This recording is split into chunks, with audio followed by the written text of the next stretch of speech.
What growing up, what was the biggest gift you had? What was your favorite Christmas gift you ever received? Ooh, What was that? it's got to be a dirt bike. Oh, dirt A bike, dirt. I mean, like, how do you top a dirt bike? Drum set for me. drum set. My thing's anything I can kill myself with. I'm just super excited. That's my like. I saw a TikTok. It was like if you're looking for a Christmas gift for a guy, get him something he can hurt himself with. So like pocket knives. Yeah. Yeah. I think for me it was an N64. I think Yeah. that started. That's my second one. Yeah, for that sure. I that's had, started a little addiction for me. mine was the Donkey Kong, the green clear. Oh, Like okay, I yeah, remember that one. Mine was what was that called? Pong. It Pong. was just the two little knobs. Yeah, I think The Atari thing made the bounced first back, one like yeah. that. So, That was my first game. how was the show last night? You texted me from it. Oh, it was great. Was I it? loved it. Says Packed the guy house who for a while. says the guy who ran the sound. yeah, yeah. It sounded He, amazing. he came in today. He's like, that just sounded so good. I'm like, who ran the sound? I said, I did. Yeah. Okay. It's like when you get online and you give yourself a 5-star review. Like, chill out. No, it's my last show with Zane Run. It was fun. It was a good show. Nothing like crazy happened. I didn't give like a speech or anything like that. I was just like, make it like every other show and then go from there. So it is cool. I mean, it was a nice time. Good turnout. Nice. Actually, Tim came in and did all the sound, and I just sat there and babysat at the board. There it is. I'll tell the truth. You did all like the in ears and stuff. Did you have to monitor They that? do. Oh, okay, you do that from the Yeah, stage, yeah. so Yeah, yeah. our stuff's already hooked up, so it's pretty professional. I saw a video that Brad posted. It was what our practice space sounds like. And Yeah. I think it was like one or two guys had amps, but the rest was just completely silent, like Yeah, dialed it in. is. It's real weird when you walk in there because we had Megan Covington come in and she was gonna do Who Says You Can't Go Oh, Home. Yeah. okay. So me and her did that live a couple times in Zane Run, but she came in and I was like, you have to wear these headphones. I was like, if you don't Mhm. wear these headphones, you're not gonna hear anything. So it was just kind of cool. Like when people who have never used in ears use in ears for the first time, there's like a light bulb that goes off. This is great. Yeah, yeah. Megan Covington, winner of the Yeah. Valley Survivor Karaoke. She was the winner of that, and rightfully so. That was well deserved. I do want I to say mean- this. So they tried to do a Survivor Karaoke showcase thing that I was not a part of. But that also was not my idea for it. They had a screen up, so it was like everybody did 30 minutes of just karaoke, main Oh, karaoke. okay. If you were a contestant in Survivor Karaoke and you would like to have an actual showcase, reach out to me because I have a couple shows I'm working on right now that it would be great to just have an acoustic act open. So if you were in Survivor Karaoke and you would like to try to open a show for us, my new band that I'm pushing right now, Splash Panel. If you're into pop punk, like Blink-182, Fall Out Boy, stuff like that, we're right up your alley. We do originals and covers, but I'm looking for people to open the show. So that's to any of the contestants. And you guys did it was like a mid contest concert one night, didn't you? That was Flash Yeah. Panel. Yeah. Yeah. We did it. We did the Survivor Karaoke, the finale. Yeah, we did that. That's right. And then our next show is New Year's Eve. We are at Silver Rail in Wheeling. So that's gonna be a glow party. We're repping that to the. It was Yeah, a great yeah. place. We played there Friday night. It was awesome. I didn't get home till like 2 a.m. just watching them play pool after we were done. Oh, they're the best pool players. It's nuts to watch. And then I brought my camera. The one I was telling you about. It does HD slow mo shots. Mm. And toward the end of the night, I said, "Listen, you just want to break for me, and I'll just get something for you." And he hit the 8 ball in off the break. It was just like hit a game winner. Yeah, I got it all in slow mo. That's cool. Yeah, it was nuts. Yeah, they're definitely the best I've seen, and that's what everybody tells me. It's like the best go there to. And one guy, Michael, came up to me like during our break, and he's like, "Yeah, this is like might be my 16th tournament. I've come in maybe fifth of the best." But he Yeah. said like this is where like you learn how to do it. Yeah, I have a friend there. Matt goes there, and Matt's competed all over, and that's what he said. He's been like, I'm fourth if I'm lucky. Like Yeah. it's just like I'm like it's just real competitive. So it's cool to see that in Wheeling because you don't see that side. It's not Right. like Yeah. He we were talking about doing some sort of streamer stuff. He said there's one guy that goes around and does commentary on random tournaments throughout like Ohio and the tri-state area. It'd be Yeah, cool that's to cool. get some commentators that know what they were talking about, and because like when I played pool growing up, it was just always about getting the ball in. But then if you reach a certain level, it's about where you're placing your ball after your Yeah. shot and setting up defenses. And see that's where I'm at. Like I'm good enough to I always try to line up 3 shots. Like that's how my mind works. So if I make this ball where I want the cue ball to be, then I make another shot. And I always try to line up 3 shots. But past that, like it's amazing what some of these guys can do. Yeah. Like I'm good enough to be dangerous at last call because they're probably too drunk to realize what's going on. But yeah. Yeah, shout out to Jason Burge. He Shout works out his Jason butt off over there, yeah. trying to get bands from everywhere. He's a lot better than he gives himself credit for. I know he hasn't been like long in the game of doing sound, but he is super modest about it. Like he's just like, I'm just trying my best. I'm like, well, I mean, this is probably better than half the venues in high value. and the stage setup. And I told him like, you have that exposed ductwork up above. I said normally if you didn't have this padding, it'd be shaking, rattling the whole time. But they got it dialed in. We want to do a like recorded video, audio, whole 9 yards. We want to do a live show there just because of that. Like the look of that place is so cool when you go in there. And then not a like direct into a board live show one, but like maybe like ambience mics to pick up the whole room in general. The plan is, what we're going to do is we're running through our X-Air, so it's going to record all the stage stuff. Then I'm probably going to plant like 3 or 4 SM57s just around, so you get all that stuff. It's just it'll be cool as hell to just have that. Plus the camera audio, I found even though the camera audio is probably not great because you're not going to have external, if you put that in the mix and bury it in there, it just adds so much. It's just like the little things that just you stack on top of each other. Speaking of that, I saw this like random YouTube short that came up. Who's that blonde singer that is everywhere right now? Short girl. Oh, it's gonna drive me crazy now.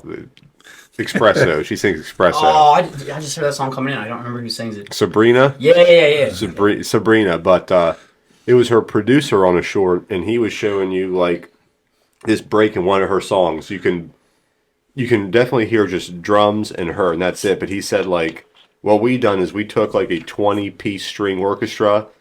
We had them record a piece, and we have it at like just a slight decibel level over like the cutoff of the human ear. He says, so when you're hearing this like little break and you think it's a break in the music, your mind's picking up this whole orchestra. Yeah. It was like really intricate and the detail was pretty cool. I watch a lot of that, like a ton of YouTube videos on like how to record vocals because the guys in Splash Panel were building a studio.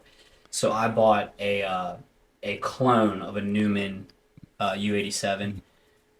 It's pretty close, but it's also not $3,000. So it was like right. Price right. But we're building the studio, so I'm watching a ton of this stuff, and it's like copy and paste your vocal track, and on this track add like a 15 millisecond delay, and you're like, okay, I can't hear anything. And then you're like, but then you add that to like a little bit of reverb and then at the end it's just the whole production of it's really cool and stuff you wouldn't even think about.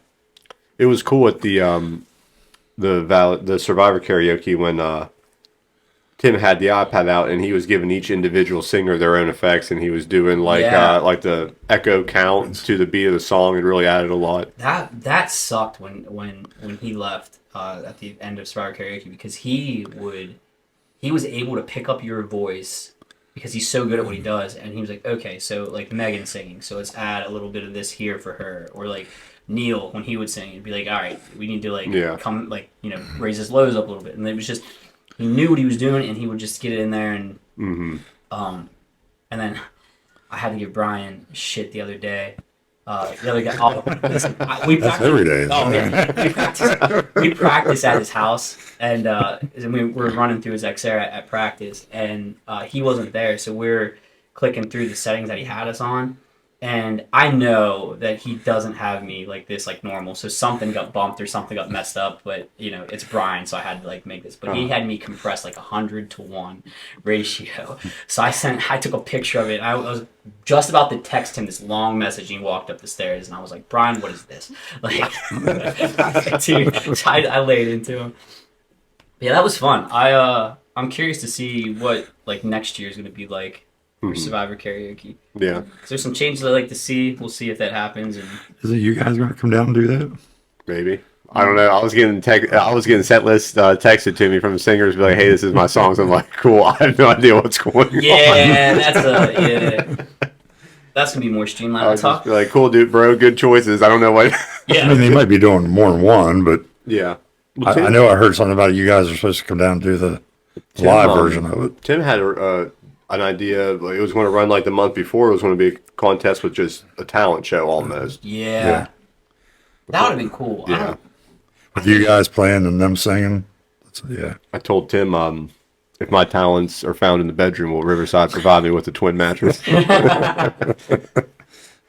Yeah, I enjoyed it, and I wish like it could be like a traveling thing, like you hit up different bars. I like, will say, I ran into Amanda last night, and she told I me know that she's- joke. Yeah, she told me that she's actually working with somebody to play acoustic guitar. So I was like, that's good. Like, there's a point where, don't get me wrong, I love going to karaoke and it's fun. But there's a point where if you want to take that next step, it's not as hard as people think it is. It's just getting into the circle of people that can help you Right. do that. But I told her, I said, if you want to do that, I will have you booked whenever you want. Like, if you want to do a show, just let me know. Well, the sound in that gazebo ain't the greatest neither. right, yeah. That's the bad part of it. And like going along with what I said about Tim doing that, Jan did the same thing as him at the Waterfront Hall when we played down there, adding a lot of effects to people's voices. So Yeah. you had like a guy like Brian Safried, Yeah. he was singing with us like Alice in Chains and big songs.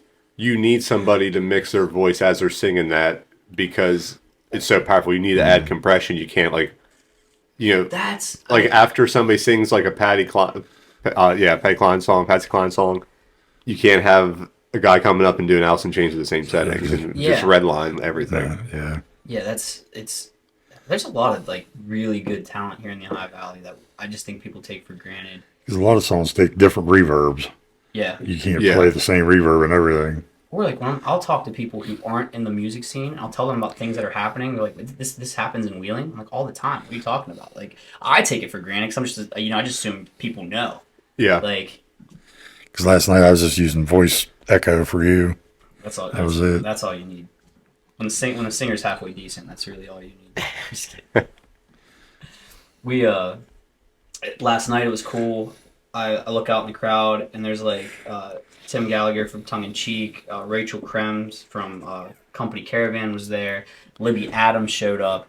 Like a lot of the local music scene was out, and it's cool to see that because I feel like sometimes it feels like it's almost too competitive, but like I'm always the one that's like, why get pissed off? Why be competitive about that shit? And Yeah, it's like a famine mindset.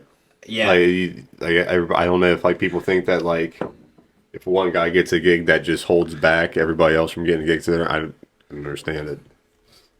Because if you have just the same people over and over again, nobody's going to go out. Because I mean, it's the same stuff. But just like we was talking earlier, everybody wants to go home at 10 o'clock anymore. Nobody wants to stay out. your age maybe. My friends aren't even. 10 o'clock. It's been a while since I had a late show, and Friday I'll tell you. Yeah, it's all early. I think we talked about it last time, but it's Generations. Last time we played Generations, 11 o'clock, line out the door. I was like, this is great. So it's starting to come back around. But Last night was about 11:30. Everybody started out the door. everyone started out the door. They went somewhere else. I ran into half of them at Generations after I left. I was like, let me go down. I stopped there to do a shot, check out the band, and Well, you got a point. My age does want to go home at 9 o'clock. yeah. I know I do, but we did with Dana. I did the night before Thanksgiving down Jen's, and it was like I never went in, but I couldn't imagine going into the crowd and just taking a full inhale of like air. Like you wouldn't be able to like get that. Dude, Generations night before Thanksgiving is a blast. We have a bar crawl that we do night before Thanksgiving. So, we have a girl named Rachel. She normally drives us around during like the big holidays. She's our DD, and then we start somewhere in Wheeling, and we normally bar hop back to Rayland at the end of the night. This year we had a friend we crashed at in Wheeling, so we just stayed around Wheeling. But I love night before Thanksgiving. It's my favorite holiday. Like night before Thanksgiving, Halloween, St. Patrick's Day, then Christmas. Like that's like ranked by party. yeah. That's what, That's 100%. Yeah. That's what I tell I tell people, because I have a lot of people that are like, they want to start bands, they want to get into bands, and I try to tell them, like, when you're starting a band or getting into it, think about the atmosphere you want to create and then build from that. What kind of band do you want to be? Don't start picking songs because you're going to be all over the place. So, like, you might have 3 or 4 songs that are great songs, but they don't fit together. So, like, think of that first and then create your atmosphere. And yeah. And listen to a band member, like if they know a little bit of music theory and be like, hey, you know, this song ends on a B chord. This next song starts in B. Yes. He said we can end it with one chord and you're right into the same without changing, making any kind of musical discourse. Or just like hanging on that same chord, just letting it ring for a little bit, let the reverb Not have hit to it. drop chord. No dead air, and I love it. And that's one thing too. I like Brad does this when we played in Zane Run, but he would add songs that would play during our 15-30 second break. So even though the band's not playing, there's still music playing. And that's at a low enough volume that I can speak if I need to the crowd, but it just never stops. So it's always nice to have that option. What number singer were you in Zane Run? I was number 3. 3? 3. Was it 3? Mm-hmm. Who was between you and Zeke? Chase. Okay, I never knew his name. Yeah. So the hard part for Zane Run for me was the social media aspect, because the people who would come to the shows knew we weren't a country band anymore, right? Mm-hmm. Like, but if you Google Zane Run, all of their country stuff comes up. So it was hard for me to tell people, I'm in this band Zane Run, we're a party band, and that caused a lot of conflict in the band itself, because I even suggested changing the name. I was like, we're not playing any of the same songs. I was about to say, do you do any originals from when, like, say, like your live show, like last night? We did Bonnie and Clyde. Okay. And the reason we did Bonnie and Clyde is Brad's friends really like that song, so I was like, perfect. So it's a good song. We opened the show with that song. Yeah, it is a good song. It's that thing where, you know, hey, I'm in this party band, come check us out. Here's your information. And then they would look it up, and then the stuff that would come up is like the country side of it, and it was something that was just like, it was hard to overcome, and it wasn't moving fast enough. So it was like, I mean, 2 years ago, I looked it up. 2 years ago, I'll never forget this. We had a show at the winery, Black Sheep. We had a show at Black Sheep Winery. My friends decided to go see Zack Attack instead. And I was like, it sucks, but you know, whatever, I get it. And my one friend made a comment. They're like, yeah, we're going to see Zack Attack. They play all the best stuff. And I was just like, this sucks. So we go play Black Sheep to 12 people. And I remember the next practice, I was like, I'm not going to be in a dad rock band. I'm not doing this anymore. This 90s country stuff has to die. Mm-hmm. And that was 2 years ago. So it took us 2 years to get our set to where I thought it was even starting to get like comfortable. And I just got to the point where I was like so frustrated with everything. I didn't like the way we were marketing ourselves. Because it's, when you're the singer of a band, you're the face of the band. Like, everybody sees you. But when you're the singer of the band and somebody else is marketing you, that means somebody else is marketing your reputation. So, like, I walked into 19th Hole, and these people were like, oh, it's the country guy. And I was like, what did you just call me? I was pissed. I was like, don't ever. I mean, the same thing. It's like, you're the jazz guy. I'm like, what would you? Yeah, like, that's but I get it. Like, I was like, yeah, right. It's yeah. But yeah, I get it. I don't know, like, how hard it would be to change, like that category online if you have, like, say, recorded, published music that is country. You know what I mean? No matter how much you promote as that, you know, if you have this, like, original music that's yours that's under that category, how hard is it to, like, you know, change that image? Yeah, that's the tough part, because more people see stuff on social media than they will live. I mean, that's just how it is. So when your biggest enemy is yourself in that aspect, you're like, how do I push this further? How do we do this? And, you know, and we tried to do things. We had like a couple, we made like a cover video, and we tried to push some stuff, but like it would still get to the point where I just like, and then meanwhile, Dave Guy joined Splash Panel. So me and Devontae weren't really taking Splash Panel really seriously. We were just doing a 2-piece thing. It wasn't anything like nuts. But Dave jumped on board, and then that's changed the whole dynamic. So, like, the songs are tighter, they're better now because I'm not playing both bass and guitar. Like, there's actual bass lines now, and like, it just sounds fuller. And it's a whole different animal. Now, when you're in Splash Panel, say, like, the marketing social media side, do you just, like, take the helm of that? Do you, Yeah. okay. What's nice is this though, in Splash Panel, Dave is doing a lot of the production side of things. Like he's making tracks, he's doing a lot Okay. of the recording. He's really brilliant when it comes to that. Devonte, the drummer, is also a graphic designer. So how it generally works is I go, I need a graphic for this, and then I tell Devonte what I'm looking for. He makes it, and then I'm the one that does all the posting and does everything like that, and that just kind of goes from there. Yeah. I mean, if you're going to be the head of a band of marketing, there is such a deep dive you have to do because I mean, if you do your research, they'll tell you like your audience is on this day at this time. Make Correct. sure you post, and it's like they almost like will make you checklist like it's a game. It is. Like fill this weekly goals out if you want to grow, and it's always that last weekly thing is like buy an advertisement from us. But so I'm always like 6 out of 7 of the goals. But it'll tell you like this is what you should do. This is what day they're on. Like just and plan out throughout. Like if Meta has a business suite that handles your Instagram and Facebook. It tells you like all your algorithms. And all kinds of times. Winter times when it's really rough because there's only 4 venues you could play at. Well, the thing is, There's not very many. Yeah. What people don't understand about marketing right now is people will go out to a bar if they know what they're going out to. So, like, if for instance, let's say we were going to go see a DJ, right? If the DJ advertises under his name, he's less likely to get a crowd than he would if he would advertise as 90s night or 2000s night. Right.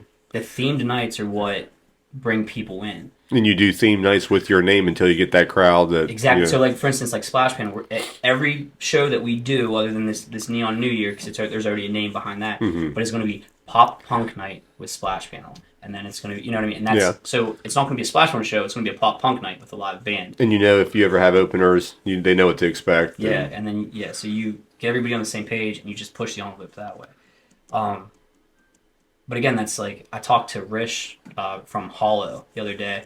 We talked about doing a show together, probably down at like River City or something, because it's just, I don't know, it's just, there's a lot of egos in the Ohio Valley that I have noticed that we don't want to share stage time. We don't want to do this. And but me and her were having a beer at Waterfront Hall the other night, and she's like, that'd be great. It'd be such a good time. Like, because they have a little bit of a following, we have a little bit of a following. They play some of the stuff in the same genre we do, so it's not going to be like a shell shock. You're not going from like a pop punk band to a 70s band or anything crazy. So it'd be a good flow. And there's not like that big egos you mentioned. There's a lot of not a lot of people that want to be like a lifetime learner. They just what I mean. It's always like if you teach them like a skill, they're like, okay, I do this now, and I don't need any more help, and I'm just going to run with it. And I mean, how many times have you seen that? Yeah. Whether it be like, an instrument or like just working with sound equipment or like production equipment, like I know what I'm doing. Then like a problem happens. It's this guy, Mr. I don't go digital. I like my analog board, right? Yeah. You went digital last night, right? That was digital. No, that was, okay. Nope. That was analog. Our side was digital. We have Yeah, running the okay, splitter. Yeah. That's 100%. I was like, yeah. This is me. As long as your cables are working, you're good. That's the thing though too, is like if you're comfortable with a setup, like I'd rather you use an analog board and be good at it than jump into a digital board and then learn during the show. You know what I mean? Like that's a whole different I won't story. mention names there. Yeah, that's just that stuff does drive me insane. It happens. I can't, so I admit to it. I like my analog. I bought a Tone X pedal for my guitar. I don't know if you've seen those. Yeah. Mm-hmm. Right. So I bought a Tone X pedal, and we were getting ready to play a show, and I wanted to use this Tone X pedal, but I didn't have a chance to sit down with it. So I skipped that show for using it, and then got on the ball and did it. Which those are cool. I'm just like, I want something like Tom DeLonge, drag and drop, and then there's the amp. Like it's just it's a cheat sheet because I am the shittiest guitar player ever. I know people ask me all the time, who taught you how to play guitar? And I don't even want to tell them who I took lessons off of because I don't want to make him look bad. Discredit. It wasn't even his fault. It's just I suck. I know enough to make it sound decent enough. I was always a good vocalist, so I just learned enough guitar to back that up. Yeah. So it's funny because in Splash Panel, I'm not even the best guitar player in Splash Panel. Dave Guy's a killer Yeah, he guitar is. player. Mhm. Yeah, so when we do recordings, a lot of the guitar, he's doing the recordings of the guitar because I'm too sloppy to get it to like sound tight. So yeah. Whereas like doing those live is kind of like you're in a pop punk band. It doesn't Yeah, matter. yeah. Yeah, we're jumping around having a good time. Who's what like venue around here would be like you would say like is the kindest to that kind of genre, like would book like the most frequently, I will or tell you right now, every venue that like you would think would be against it, like Generations for the longest time was like we don't do that kind of stuff, or like Yeah. they'll take a shot. Now, I mean that's what's in. It's yeah, I watched your Matt Van Fossen was on here, and it's funny because Matt Van Fossen is a country artist, but he's talking about those songs that get everybody moving. He mentions Jimmy Eat World, The Middle, yeah, and I'm like, yeah, that song's a great song. yeah. You look at who's touring the big stages right now too. It's like I've seen in the past like 6 months. Who did I just go see? A Simple Plan. We saw Yeah. Sum 41, Third Eye Blind. Like they're all like That's the thing. doing tours bigger than what they were. That in the stuff prime. is huge right now, and I don't know why more bands in the Ohio Valley aren't doing it. It's Everybody thinks country's all it is around I here. don't It's understand not. why that's ever. Jamboree in the Hills is a big part of that. Yeah, and look As where far that's as- at now. Yeah. You know what I mean? Yeah, I think the country scene died with Jamboree in the Hills. Like you're still gonna have that demographic. You're still gonna have that country music is great if you're gonna sip a beer in the middle of a field. Like that's awesome. Love that food. But Sip it. That's right. yeah.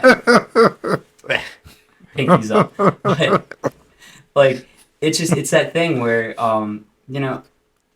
you hear the same songs every weekend by different people. It's I don't know, it's just weird to me. Like well, if you're used to doing like a dive bar circuit too, especially like Friday after blue collar crowd, like if you don't play like what you're expected, you will get yelled at. oh my And I think that's the thing for some artists too. It's like you don't want to try because you assume what the people. my thing is they piss people off because if you care that much about my set list, then you're one at the wrong show because we're here to have a good time. Like, but two, go play that stuff. Like we get requests for Creed all the time. And I'm like, where's Creed gonna fit? Like, Yeah, I get shit all the time because everyone's like, you think this band sucks. It's not that I think this band sucks. It's I think they suck for this setting. yeah. You know what I mean?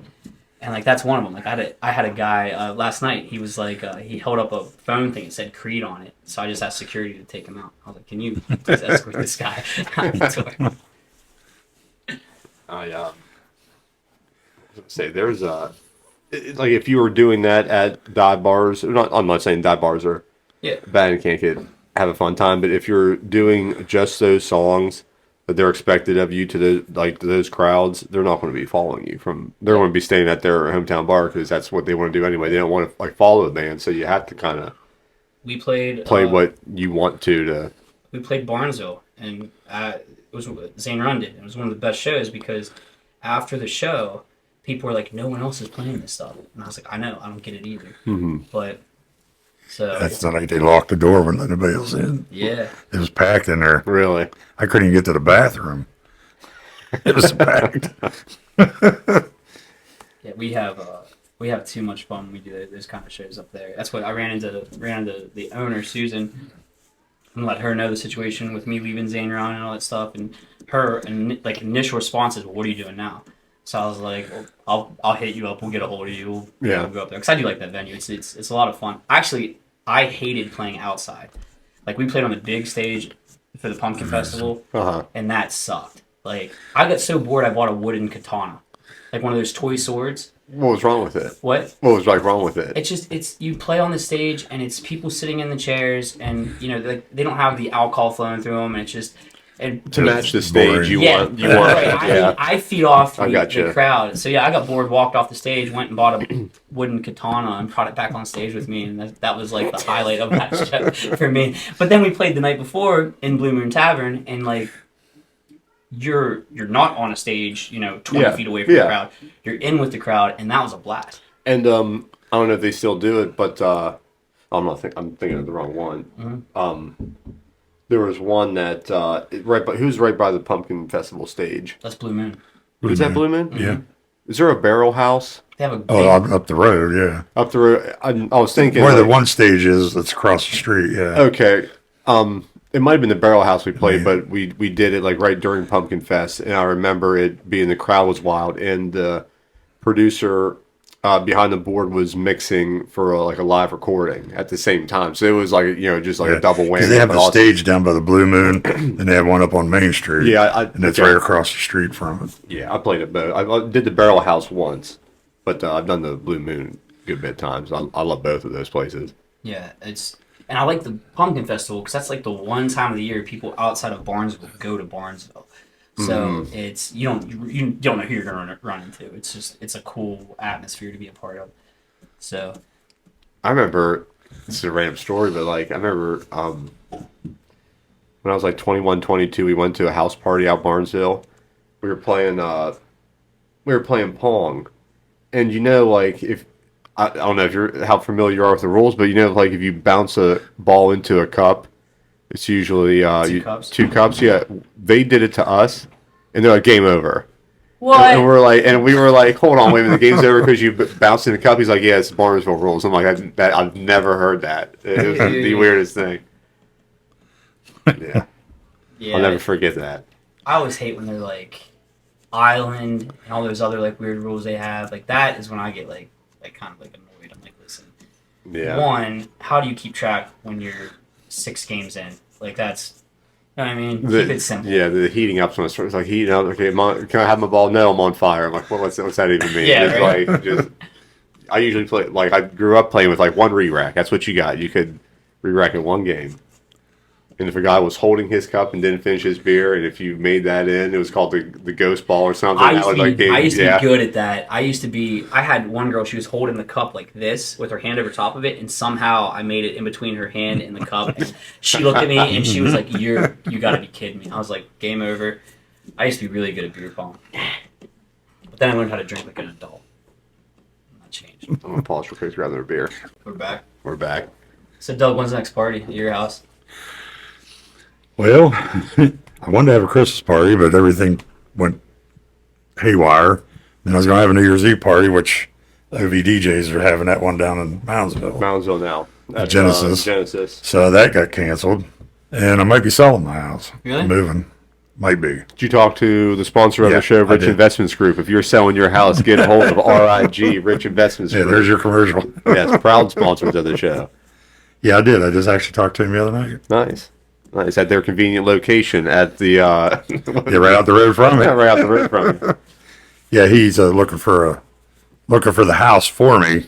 Then we'll put mine up Yeah. for sale. They're also hiring if you want to get into the real estate business, like in acquisitions and stuff, like making sales. Haven't got calls. to meet him yet. He said he's going to come out and meet me, but meet him. He graduated with my brother Luke Jordan, who I'm familiar with. Eric is the owner, but I've known Jordan my whole life, and he actually is in Arizona right now, and he's looking for a place out here as well, so he can kind of like be back and forth.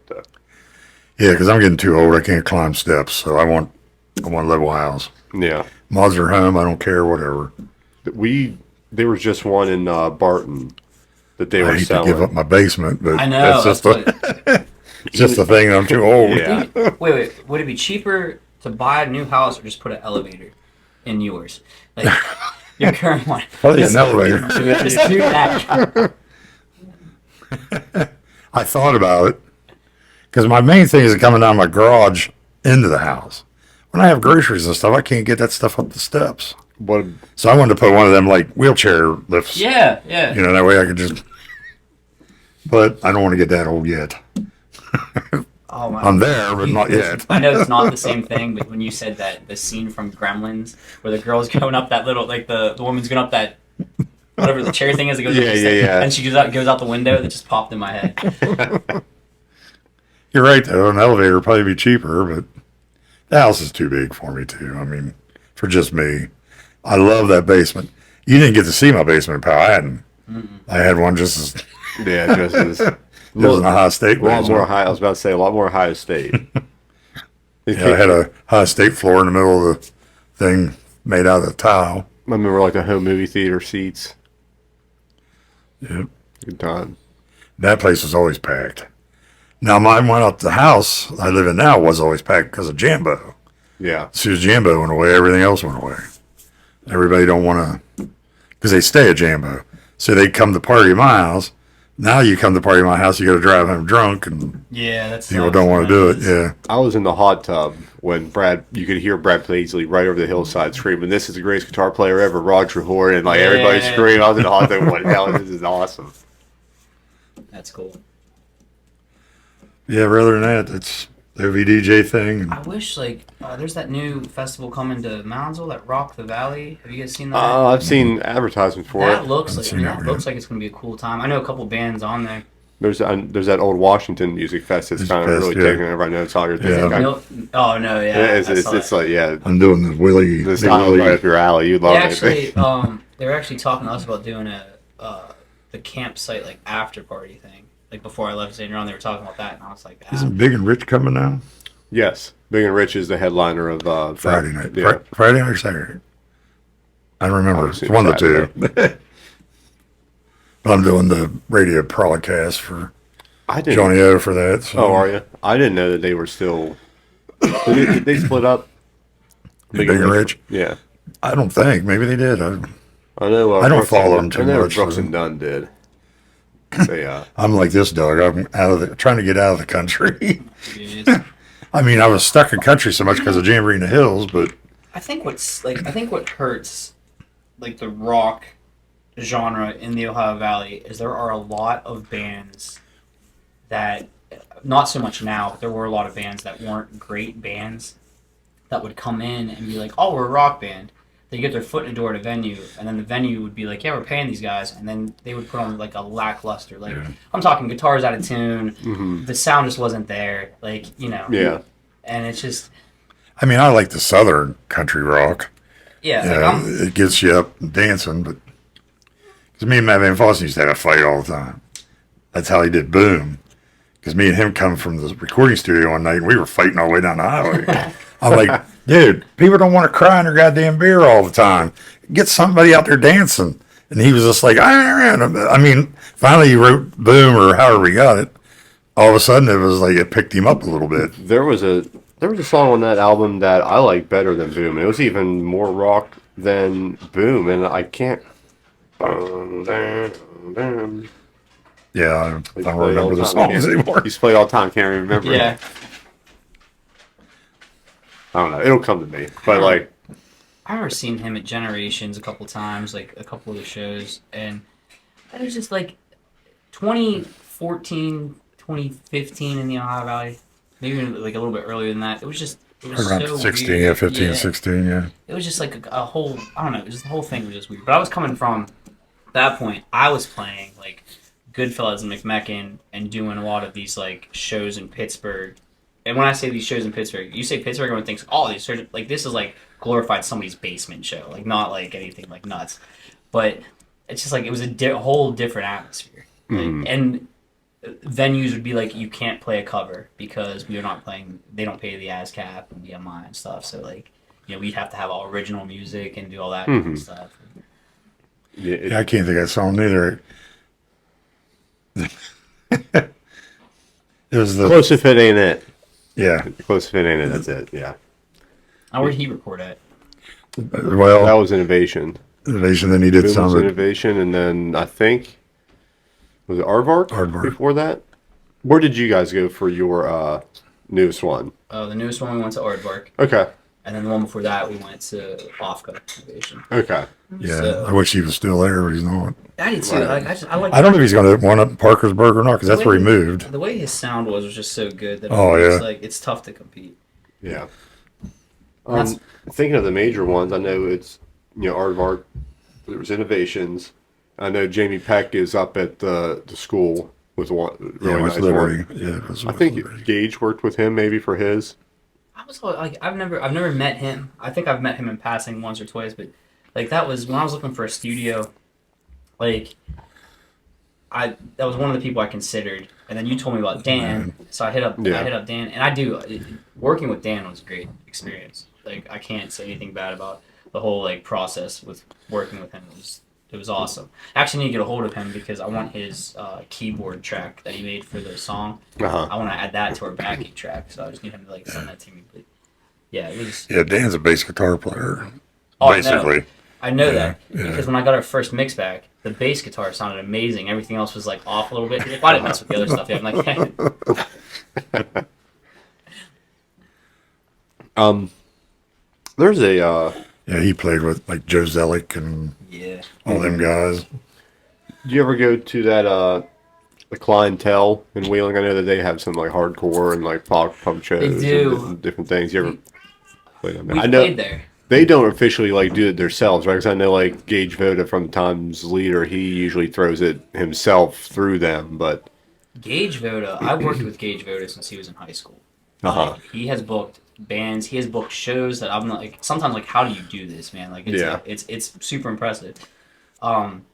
What I think happened is I think Gage Voda just needed a venue that'll let him do his thing, and Clientele was already having shows, and they were like, because yeah, he was he owned Thunderbirds for a long time, so they did have a successful venue that were letting him do his thing. But yeah, then, and then so after that, it was he was looking for a place, and he found it in Clientele, and Yeah, 2 years ago, he texted me, asked me if I wanted to go in with him. Oh, yeah. And find a venue somewhere. It was a big, long text. It took me an hour to read it. Mm-hmm. And I don't know why. I never went for Yeah. it for some reason. that place could have been something. I think it was. Because where was Thunderbirds at? It was in Moundsville. It was right Moundsville. across Mm-hmm. from, there's that gas station. I can't remember what. It's like right across the street. It's right next to the Moose. It's right next to the Moose. Yeah. All right. and is it still vacant, still empty? Yeah, I think it is. But the before and after shots of that place, like what him and his friends did to that place was amazing. Like it just. Yeah, just like the really went- Victoria in Wheeling. I've never been in there. I've been there once, but I've not never, to play. ever been Do they in have there. shows? I mean, what do they do? Once a month or something, don't they? Is it Broadway stuff or is it musical stuff? I think it's musical. I think it's more like musicals than it is anything else. You know what's wild was when the But I've never been in there. I couldn't even tell you what it looks like. Yeah, I think I've been there once, just in the entrance, maybe. That's it. But it was wild at the Capitol when they used to have the Broadway musicals, or when they did. Because I used to work stagehand down there. Yeah. 2 people might be on stage doing like a dance routine and like a music number. 50 people behind the curtain screaming at each other, running around trying to make this thing go The off. first concerts I ever seen was Rush and Ted Nugent in Capitol Music Hall. Yeah. That's a cool stage to be on. And the only time I've been on the stage was during a lip sync battle, so I didn't even get a chance to really do anything.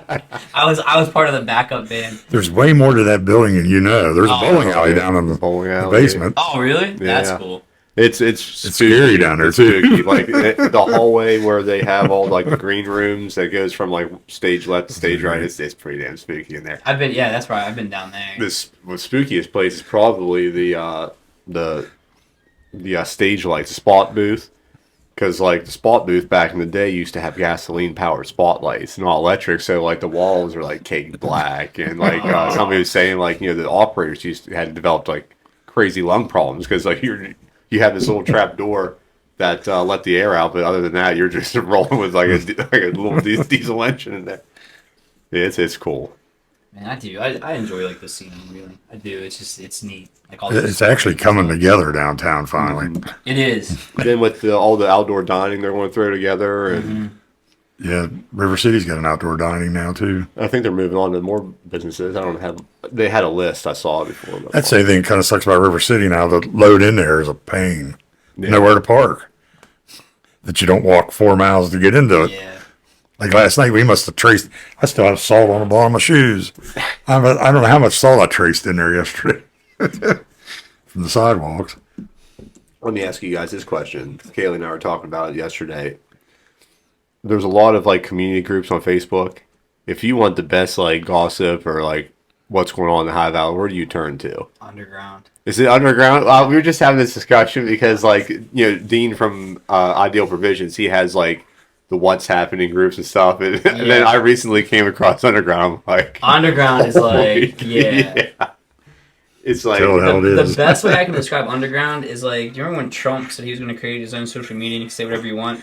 That's like underground. Yeah, High It's Valley like- Underground. For those that don't know, if you want to see an app of it's either really good, like firsthand experiences, like whistleblower type stuff, or it's somebody outside their apartment window going, 5 cop cars outside this house, and Martin Cherry, like, what's going on? And the stuff they post on there, I'm just like, it's like so entertaining. I'll get lost scrolling sometimes. they have to have like 5 members like at all times listening to the different scanners, because it's like I just heard gunshots 5 blocks away, like 2 cop cars, like, then just comment after comment after comment. But yeah, that's definitely that's what we were talking about the other night. It's like you have some groups that are just like, why was my parking ticket higher than it usually is? But then you have like underground who's just like, if you see like an anonymous poster, then like, you're like, oh great. I don't really go to any of those, to be honest. Facebook. That's what you want to see stupid shit? Go to Facebook. That's what they're on. They're on Facebook. Oh, is it? Yeah, they're Facebook groups you join. And okay. That's a specific topic, and it's just like. I always do. Always checking on mugshots too.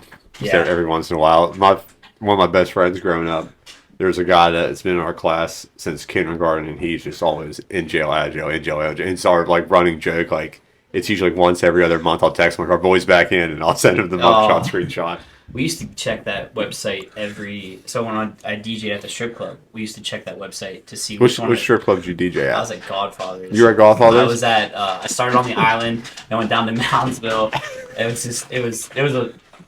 It was a weird experience. But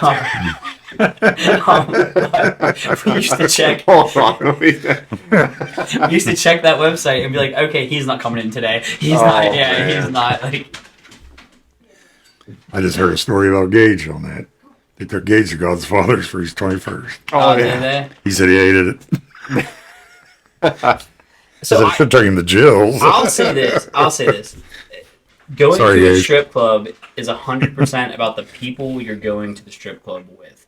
If you go with people that don't know like strip club etiquette and they're there to like find their next ex-wife, then you're gonna have a bad time. Like, you know what I mean? And it's just. You remember the Pink Panther in New Martinsville?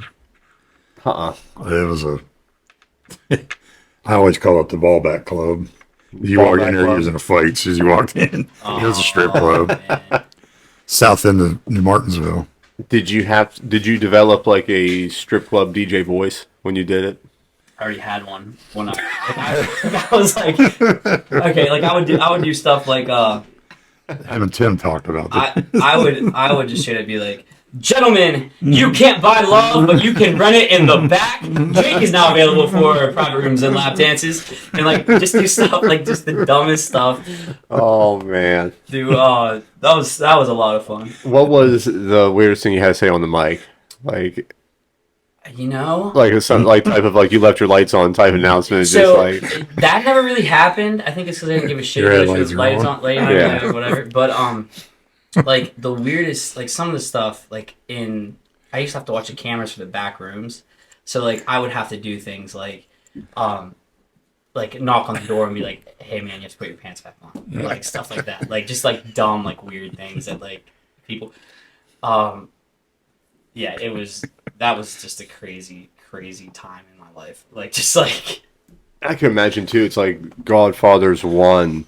Like, you have that clientele of people that are on that high of the casino, hopping over that fence, and now they're coming in. Yeah. I could out of towners maybe that are just like, oh, there's a strip club right over this fence. It was weird because that's exactly what it was. Godfather's 1 was a lot of that, and then 2 was down in Moundsville, and then 2 is all pipeliners. Okay. So it's like it was definitely a weird switch.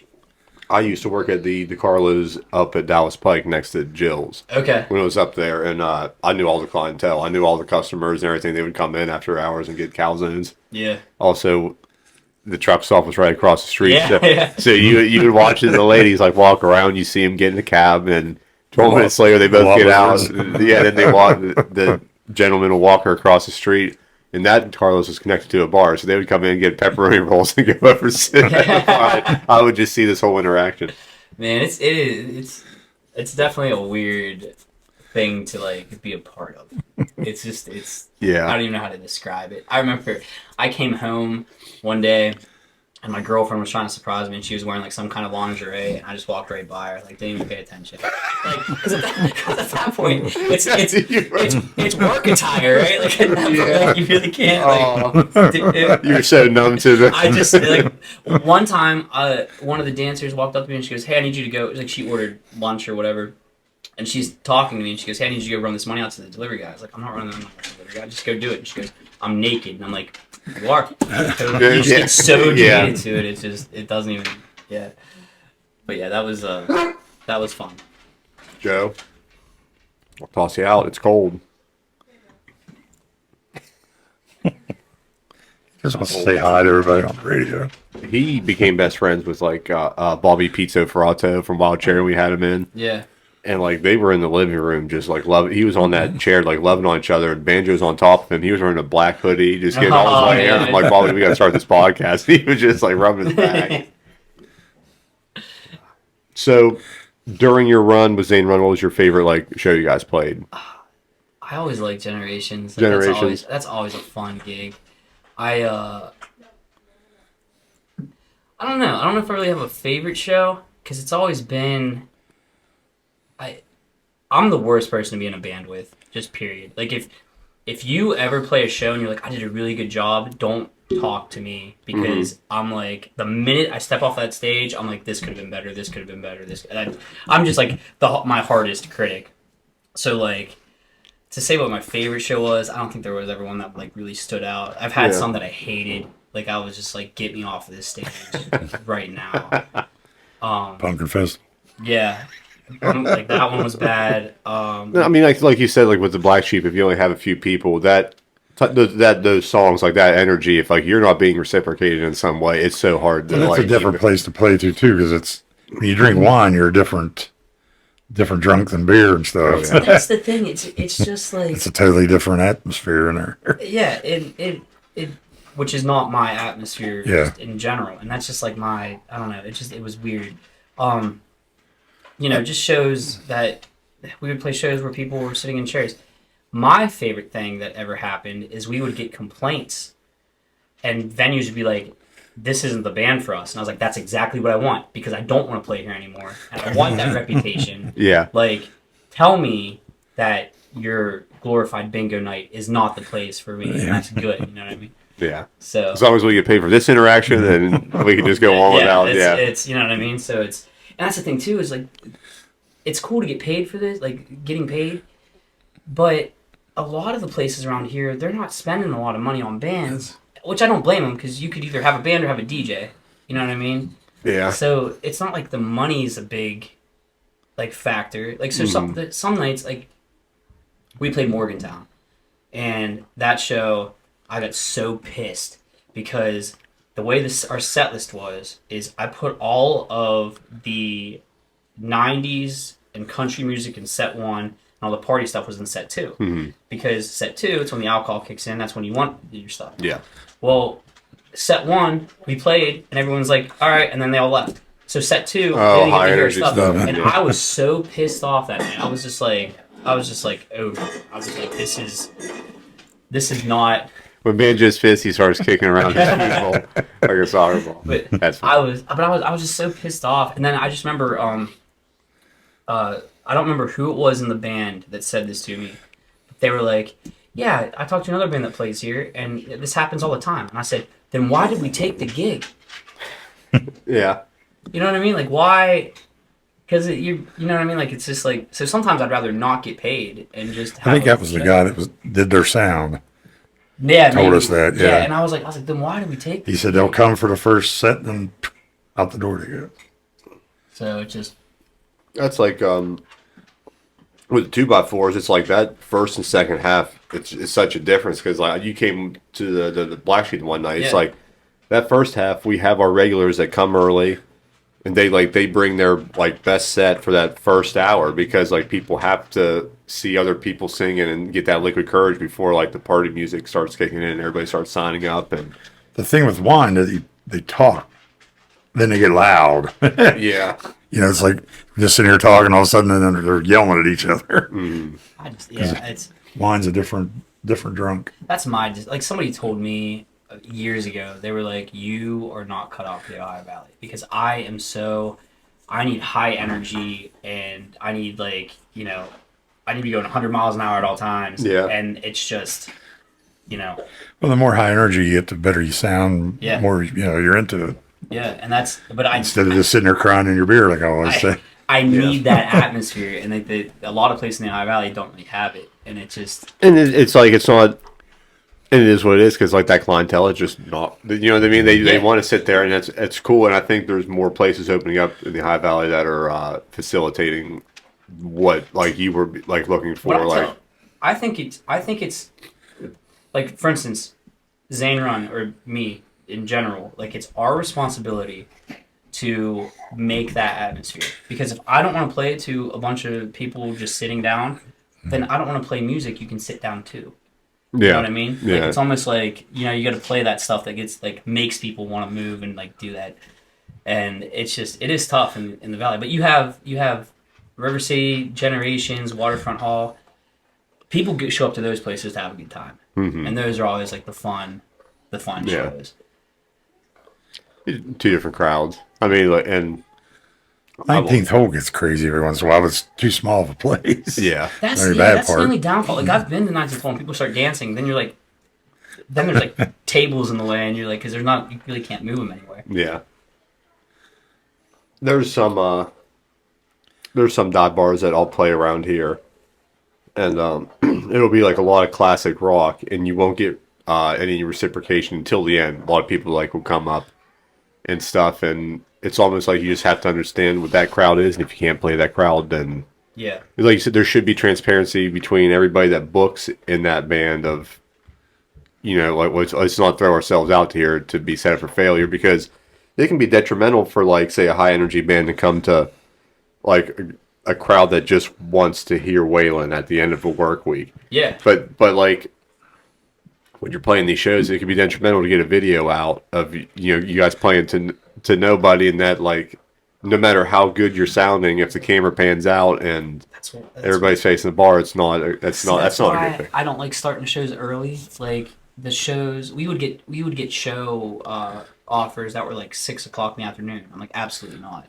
Like, That's at mine's to 6 o'clock in the afternoon. well, and the reason I say that is because that's a dinner Yeah. crowd. That's people are there to eat, talk, and that's kind of where, like, my thing is like, the time slot is huge, because 10 o'clock to 1, people there are drinking, having a good time, and they want to party.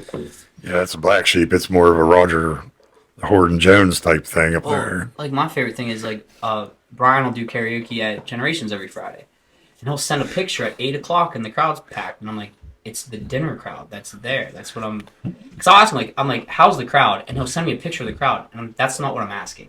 I'm asking, is the crowd there to have a good time, or is the crowd there eating cheese sticks? Yeah. Give me your...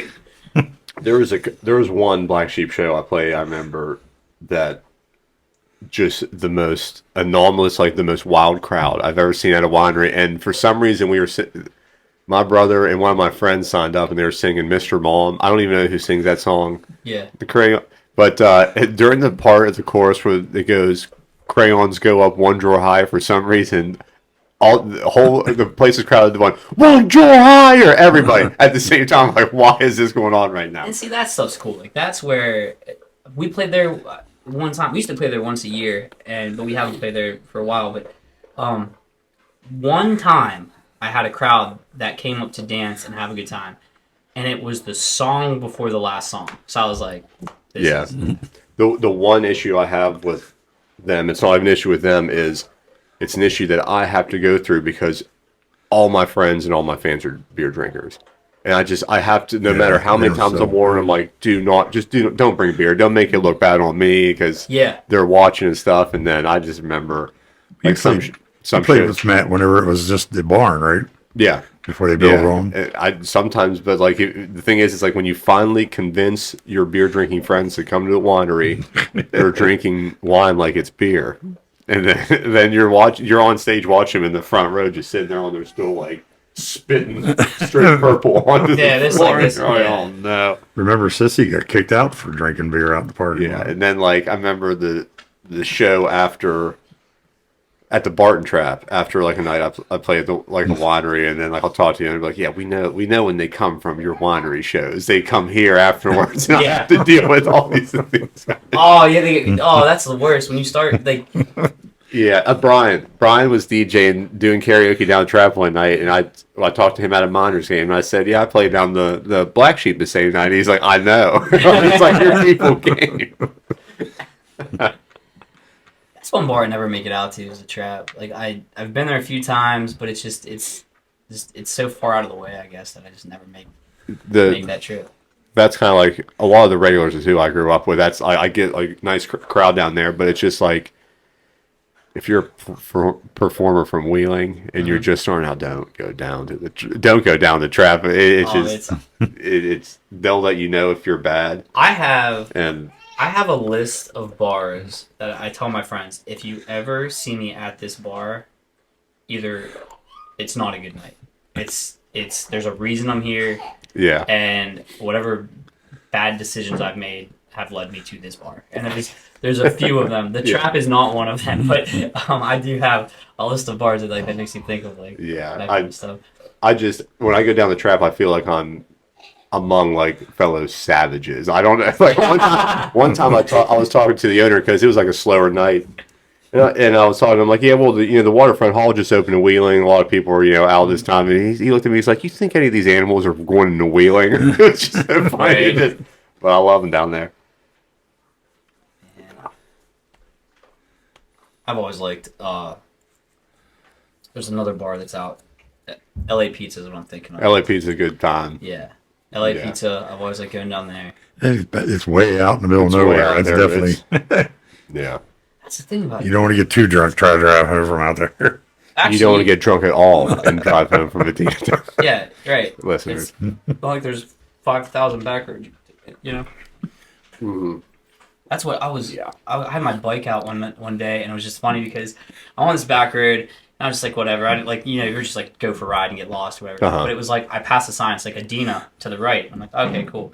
Then I drive a little bit. It's like Adina to the left. I'm like, what the hell? Where am I at? Yeah, you get out there. I'm driving around Adina apparently. It's just My mom said in Dillonvale, when she was growing up, her best friend had a horse farm, and they would go to it was the bar that used to be Local 150 before it burned down. But she said, my friend had her horses trained where we would leave the bar, hop on the horses, they would just take us home.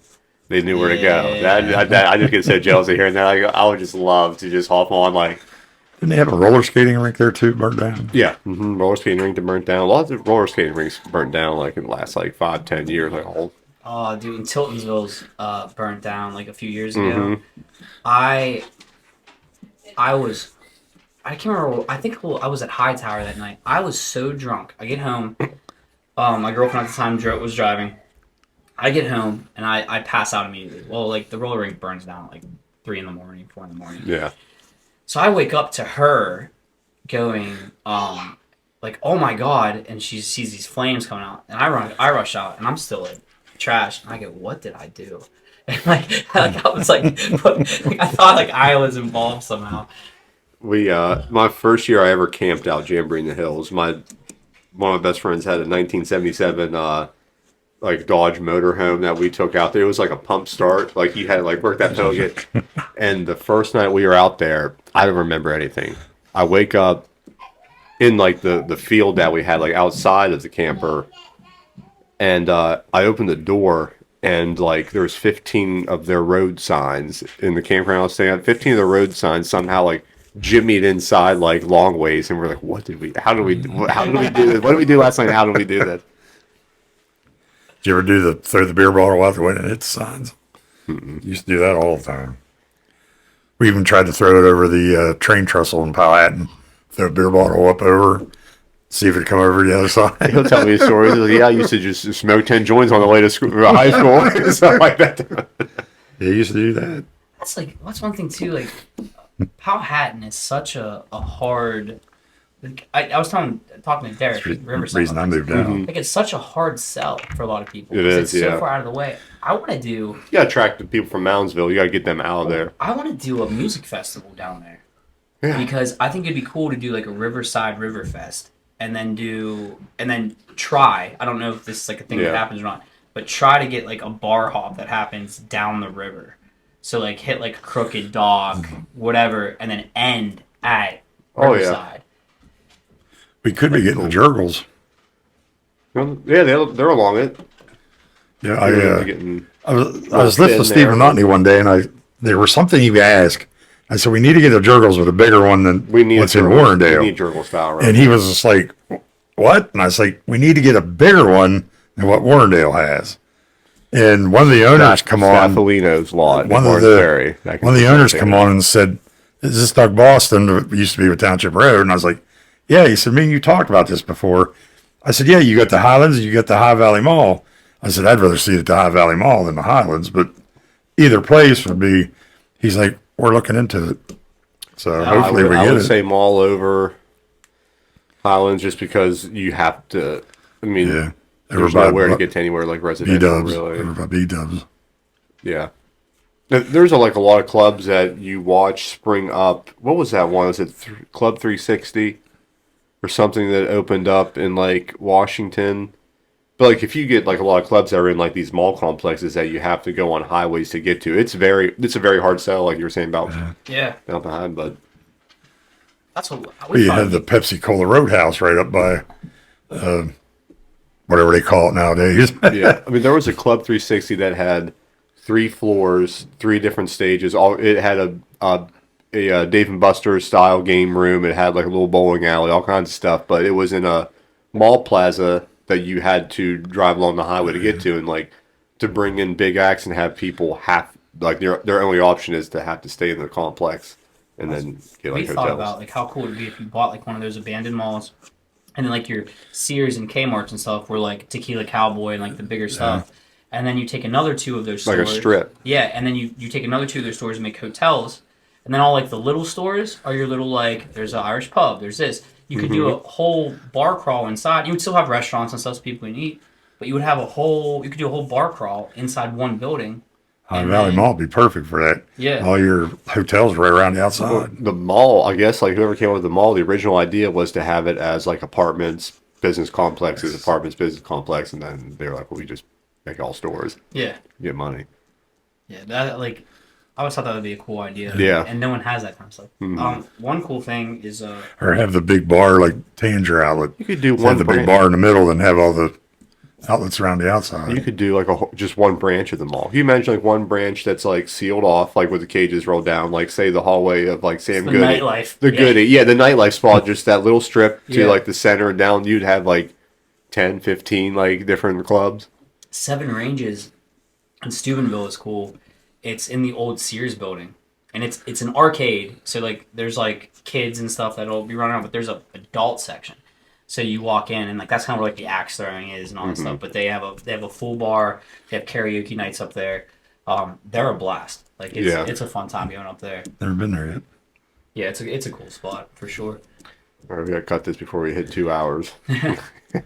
All right, thank you for listening in to TST episode 58. Merry Christmas from us. We'll see you next year. At Silver. Splash panel. I'll edit that out. Ready? Splash panel at 3, Silver. 2, 1. Splash panel. Yeah, Splash Panel at Silver Rail, New Year's Eve. Yeah, check them out. They do a really good job down there. The thing I have is the OVDJs. OVDJs. On New Year's Eve. The guy that's retired. Yeah. What's The guy that's retired. Yeah. Tim keeps me off. Oh yeah, you got to.